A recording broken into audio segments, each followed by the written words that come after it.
Greetings and welcome, brothers and sisters of the left-hand path, to Plutosophia. Today is Friday the 13th of June 2025, and this is a very fitting date for today's video that is entitled The Death Tarot of Pluto, because obviously the death card of the Major Arcana is card number 13. So that's kind of just a happy coincidence. And I am Dr. Murphy. I am the founder and Infernal Hierophant of Plutosophia. So let us commence with our video today. The Great Lord Baphomet illustrates the inherent duality of the cosmos. Nothing escapes this duality, not even death. And so the demon of black alchemy, Lord Pluto, decrees death is life. The Hermetic Law of Polarity is abundantly apparent in the symbolism of Baphomet, who itself unifies the opposites in perfect harmony and understanding. This wisdom is most extremely manifest in the teachings of Lord Pluto, master of destruction and creation, for the two are inextricably tied together. Pluto is the demon of death, most certainly, but more precisely, he is the sovereign of the cycles of death and life. Mastery over death lends naturally to mastery over life. Within the infernal order of Plutosophia, Pluto is venerated as the demon of black alchemy, and his teachings are capable of guiding the Plutosophian in their negotiation of the left-hand path magnum opus and the construction of the Philosopher's Stone to attain infernal apotheosis. Black alchemy does not shy away from the uncomfortable recesses of the mind and the universe. Foundational to its practices is the embracing of the darker aspects of metaphysics, such as chaos, void, abyss, and shadow. One must come back to nothing before becoming everything. A new order may not be established until the old order is destroyed. The fallen angels could not be liberated as noble demons until their celestial rebellion had taken place. In order to ascend, it was necessary to first descend. In order to rise, one must first fall. In order to create a new self, the old self must be burned away. It is this burning away of the old self that must first be done through the Negredo stage of black alchemy. This blackening stage appears quite terrifying on the surface because of its destructive nature. What Pluto is teaching us here, though, is that much of our ego, what we perceive to be our true self, isn't actually so. He refers to this as the false ego, a sense of self and identity that we believe to be ours, but one that was in truth created by outside forces through a bombardment of non-stop societal programming and brainwashing.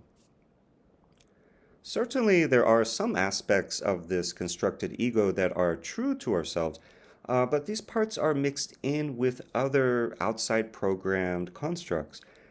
This programming has tricked us into believing and desiring things that we otherwise wouldn't naturally believe or desire. So it must all be burned away, destroyed in the alchemical crucible of hellfire. This brings us to the Major Arcana of the Tarot, where we happen upon card number 13, a number symbolizing death as transformation. Here we see Death riding into the scene upon a white horse holding a black flag. There are several people in this scene. The young child is depicted as embracing death with innocent curiosity. The maiden is looking away with dread. The priest is shown futilely pleading with death. And the king is dead, face down in the dirt, his crown, highly symbolic, his crown having fallen off of his head. What does it all mean? What is Lord Pluto trying to communicate to us through this particular card? Death is an unstoppable inevitability. The king tried to fight against it and lost everything, including his status, his power, and his ego as represented by the crown. The maiden at least knows that there's no bargaining with death, but still she can't accept his arrival, and so she looks away in horror. The priest believes that he can negotiate with death and stands there pleading his case. Only the child, in their innocence and curiosity, gazes upon death unbiasedly. The occult wisdom here is that although we can't stop death, we each may choose our response to it. Such a cosmically profound force could never be stopped, so the wise thing to do, rather than fight against it, is to understand it, flow with it, and gently manipulate it. Let's use, again, the analogy of the surfer and the tidal wave. And I believe this is an analogy that I used in a previous video because it is quite apt to what we're talking about here. The surfer knows that he can't stop this incoming wave. He knows that he can't outrun the wave. Those who meet the wave with fear are surely to die in their attempts to flee and hide. So, how to survive the oncoming chaos and imminent destruction? Well, you must study the wave, calculate its energy, learn how to channel it. In other words, learn to surf it. In learning to ride the wave like a professional, the surfer hasn't actually changed anything about the wave, but rather the surfer has learned to change himself. That is the lesson of this card with the four individuals. They each are able to choose their own response to death, that is, riding into town. The child is the surfer. Only they are able to look calmly upon death, trying to understand it, to then calculate their next appropriate move. The child and death actually have much more in common than you'd think.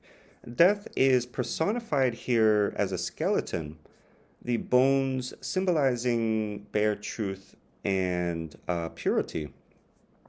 So death and all of this symbolism, it is symbolizing black alchemy, and even though everything has been torn away from from death, so we're only left with the bones. But the bones being white, this symbolizes a kind of albedo whitening stage after the negredo blackening stage, where you're just really getting down to that bare truth and becoming illuminated after you have burned away all of the falsehoods and everything that's fake and corrupted.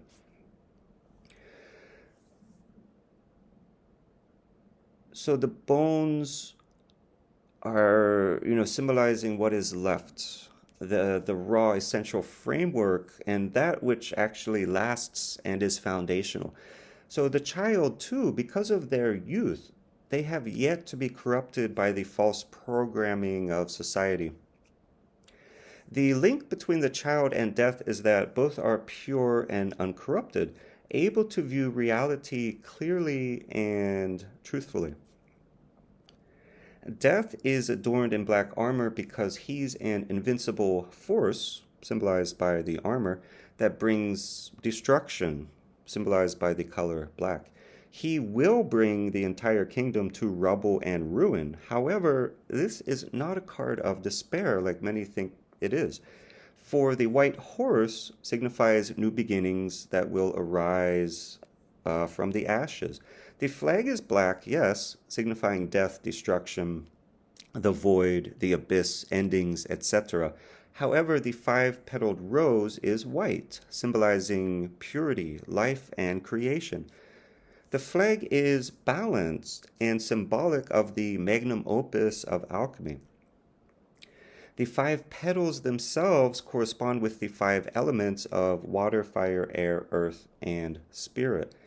Mastery of the five elements is the key to unlocking the door to the Philosopher's Stone. Only the child is able to see the potential for positive change and new construction that will come after the destruction. The child is curious and open to change, as youth are known to be, while the older characters fear this change and attempt with all of their cunning to escape it or to even stop it. There's further wisdom encoded in the background of this card with the sailboat. Notice that while all four of the mortal characters are facing left against the oncoming transformation, only the sailboat is moving to the right, moving in the same direction as death and the horse. Here, the wind is another symbol of this unstoppable force, one that is beyond the control of humans. Rather than fight against it, the sailor hoists the sails, performing a kind of practical alchemy in his own way, channeling the wind into a constructive force that actually serves him. The river, too, is symbolic, representing the continuous flow of consciousness, the development of life, and the eternal progression of time, right? Things that we can't stop. They continue to march on eternally. Now, again, sticking with the background, we see the two towers, and between the towers, and again, the towers are alluding to this duality. So between the towers, we see the rising sun, or is the sun setting? Per the law of polarity, the wisdom of Baphomet, and the teachings of Pluto's black alchemy, we know that the sun is both rising and setting. The foundation of alchemy is destruction and creation, tearing down the old and putting it back together in new and better ways. So this is how you actually progress through alchemy. Inscribed upon the forums of Baphomet is the Latin phrase solve et coagula, meaning dissolution and coagulation. These are both alchemical processes, two of the 7 alchemical processes, but these ones really are foundational to black alchemy and why the sun is both setting and rising, symbolizing the eternal alchemical processes of destruction and creation, dissolution, and coagulation. The Death Tarot card is one traditionally met with dread if it comes up in a tarot reading. However, it's really one that should be embraced as it has much to teach us. It's a necessary lesson, necessary for any left-hand path alchemist seeking to transcend their mundane reality in pursuit of something greater. Within the symbolic landscape of this card is encoded the mystical knowledge and occult wisdom of the demon Pluto and his black alchemy. The Death card is a foundational truth of the cosmos, one that can't be escaped. What we do have control over as left-hand path metaphysicians, magicians, and alchemists is how we choose to respond to and interact with this card. Will you fight against it like the king? Turn away in horror with the young maiden? Attempt in vain to plead with it? Or like the young child, will you face and embrace it, calculating how to use it to your advantage? Okay, everyone, that is that for this video on the Death Tarot of Pluto. If you made it this far, thank you so much. And if you like this video, please give us a thumbs up. And of course, subscribe to our channel if you have not done so.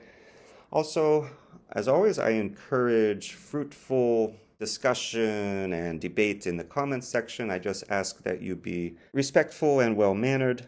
If you would like to learn more about the Infernal Order of Plutosophia, learn about our services or the Initiatory Order, or how you can support us in what we do, because we do have very big, ambitious plans. It's hard to see now, I know, I do realize this, because we are still quite new, relatively. But we will continue to move forward and upward to keep getting better, to keep expanding. But in any case, if you'd like to learn more or help us, you can visit us at Plutosophia.com. And there's a lot of information there. And of course, the website and the associated blog and X Twitter account, all of that is continuing to develop and be updated, as is the order as a whole. So yeah, follow us, stick with us, and you'll be updated. Okay, I think that is that. Have an infernally blessed day. I am Dr. Murphy, Infernal Hierophant and founder of Plutosophia. See you in the next video.